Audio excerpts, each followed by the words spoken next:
is Edward Amaya, and I have been carrying out an experiment. And my experiment is 9 years old currently. So today, the beginning of March, this is 1st of March, and definitely marks the end of February, which is the month within which my experiment started. So my experiment started 9 years ago on the 10th of February 2016, and it started in a small underground office in Haifa, Israel.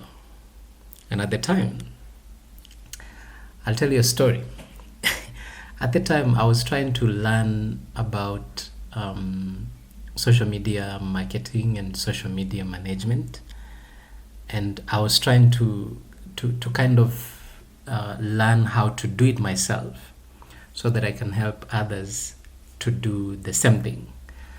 And so today, the 1st of March, my experiment has concluded. And this is what the experiment was about. I was trying to learn what it takes to establish and run an effective YouTube channel, but without much of intervention. And when I say much of intervention, I mean not trying to do anything particularly special or like to influence whatever the channel goes through, but rather to just let it grow organically, so that I can also help other people to do the same thing. And when I first got into this, I was targeting social media marketing and social media management, because I remember some of my friends who had companies, some who were trying to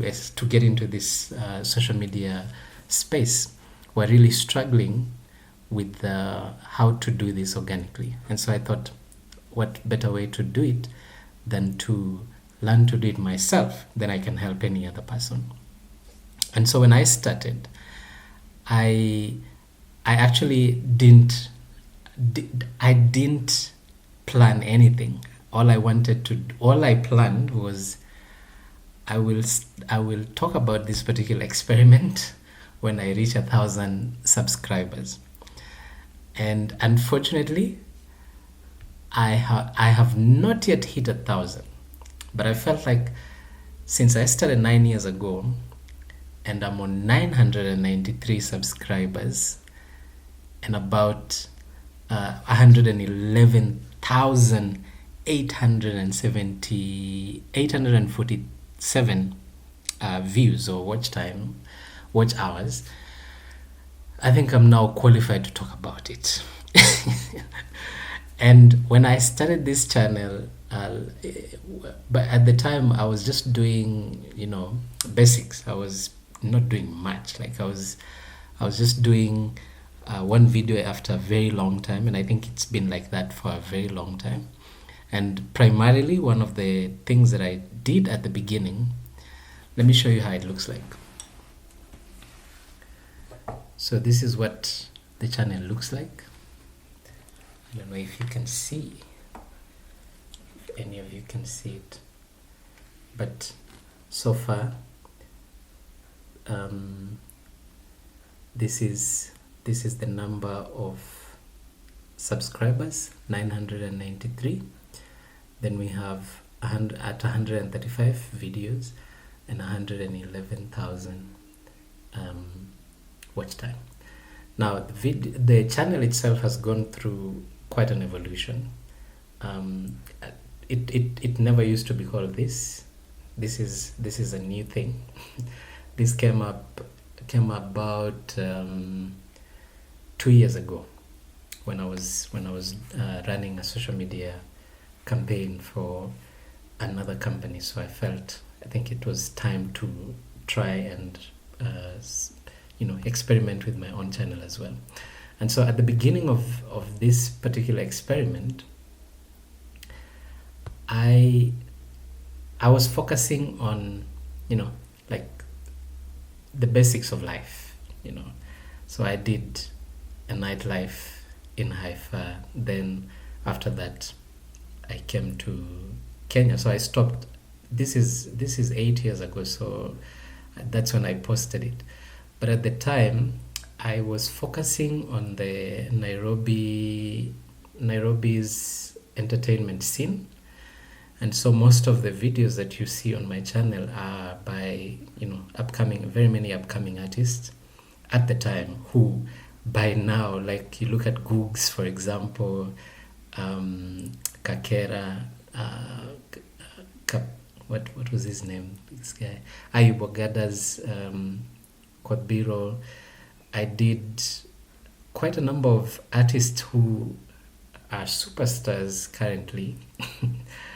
But at the time they were in the upcoming scene. But of course not Dwayne Stevenson. Dwayne Stevenson had just come to visit in Kenya, and I was the official photographer and videographer for his visit.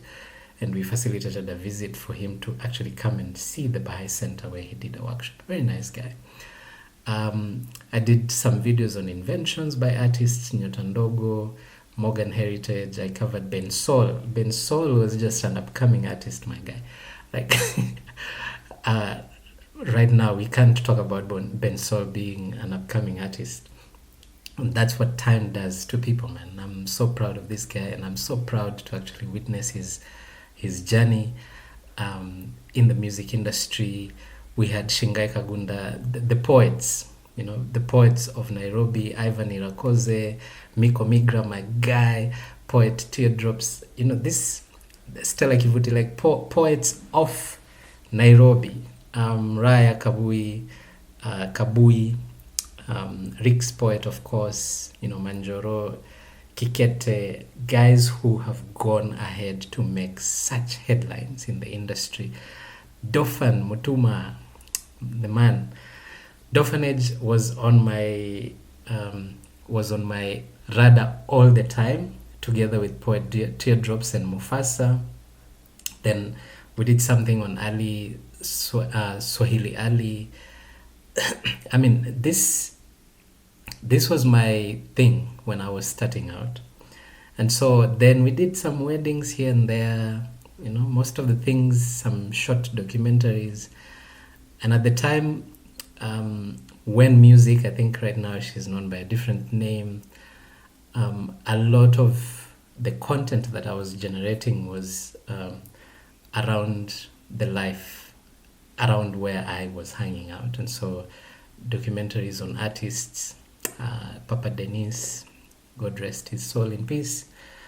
Then I started gravitating towards myself and my belief as a Baha'i. And so I created content around the Baha'i faith, the history of the Baha'i faith, doing some thoughts by myself, covering everything that was going on in my life. I did something on my grandfather, God rest his soul in peace. The man really has influenced me all my life, and so I felt like it was nice to actually document one of the chats that I had with him about the history of the Maragolis. So by this time, I was now trying to figure out what my niche would be, and so documentaries on historical content was one of the things that I really was putting a lot of my effort towards. Did some coverages of some events, primarily where very influential people would be. And then I moved to Zambia, and of course the content is keeps taking a new shape as we go. And so that's why you can see some Zambian weddings, and so far so good. So that's a short history of this particular channel called Fourth Candle Media. And so at some point, it wasn't known as Fourth Candle Media. As the channel has gone through evolution, we changed it at some point from Edu Sana to Fourth Candle. And Fourth Candle is inspired by the work that I was involved in. I was the country contact person, kind of the representative of an NGO called United Religious Initiative, URI Kenya. Basically, not just Kenya, but Great Lakes. So I, at the time, was trying to navigate the interfaith spaces in Nairobi and representing the United Religious Initiative at very many interfaith spaces. And so one of the days I was actually reading in preparation, because I had been asked to talk about the Baha'i perspective on interfaith engagements. And one of the things that I came across was Abdul Baha's breakdown of what interfaith looks like. And he says that we should look at it as candles being lit. And so he talks about the first candle, the second candle, the third candle, the fourth candle, up to the seventh candle. And the fourth candle, he says, is the unity of religions. And so I felt like this was a perfect inspiration for a YouTube channel. So then I called it Fourth Candle Media TV. And at the time, the vision was to grow this channel to a level where it actually does documentary style kind of content. And so that's why I started shifting towards documentaries more and more. I did a few films here and there which have never made it to see or witness the light of day. Some of them with my friends from back in the day when we were in college, others in that I met along the way. We did quite a lot. But all I can say is that when I think about it, this journey of 9 years has kind of made me now qualified to actually talk about what it takes to create a YouTube channel that can run organically. And so I will be talking about this as we go along. Some of the things that I have learned, which I think I can start with by now, is to be consistent, which I haven't been, because I wanted it to go alongside my other jobs and the other things that I was doing, running social media for other companies, advising them on how to do it organically, and when it meant sponsoring or boosting some of the content, then I would advise accordingly. But so far, so good. I think it's been quite a learning curve for me, and I didn't envision it to take 9 years for me to actually talk about it. But I felt my target was when I reach 1,000 subscribers, then I would be really qualified. And I had given myself a target of a few months, because everyone, kila mtu anakuchocha, so everyone keeps telling me, it's easy to get 1,000 subscribers. But if you're doing it organically, it takes, in my case, 9 years. And so it's been very perfect timing for me, because at some point I did a visualizer of what it takes to have 700 or even 500 people. At the time I had just reached 500 subscribers, and then I got to 700, and I did a visualizer of what it takes to talk to 500 and 700 people. And I can tell you, it required a hall. So now that I have 993, it means I need a football pitch in order to talk to my people. And for this reason, I do not take it for granted, man. Like it's been a long journey, and most of you have been very consistent on this channel, commenting on any content that I come up with. And so I just want to take this moment in this year of our Lord 2025 to say thank you so much for committing your time and your data and your comments and your eyes and your ears to my content for the last 9 years. So to the 993 of you, thank you so much. Thank you.